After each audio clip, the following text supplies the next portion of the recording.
can you clear this up? Because people ask us quite a lot.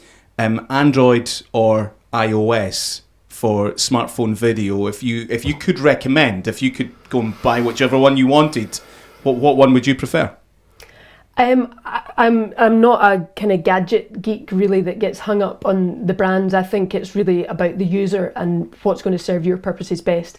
I mean, if right off the top of my head, I'd say iPhone, but that's really purely because I'm used to iPhones and I love them. I would say iPhones slightly have the edge in terms of your editing apps.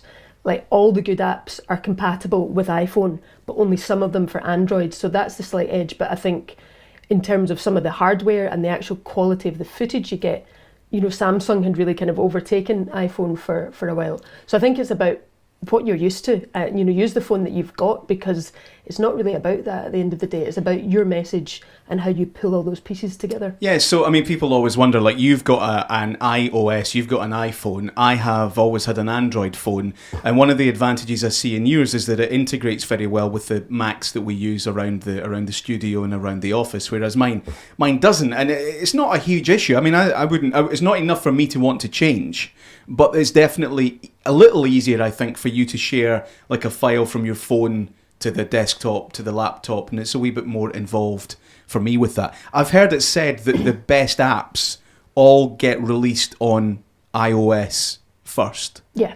And you've seen that to be true. That's 100% true. And the kind of, there's 5 editing apps that I think are the best and the ones that I would encourage people to use in terms of having access to the full range of tools, and they are all compatible on iOS, but there's only 3 of them that can be used on Android. And for a while there was only 2.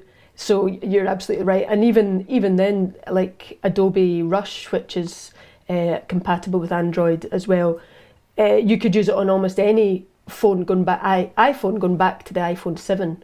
But with the Android devices, there's a real kind of mixed bag about where it's compatible.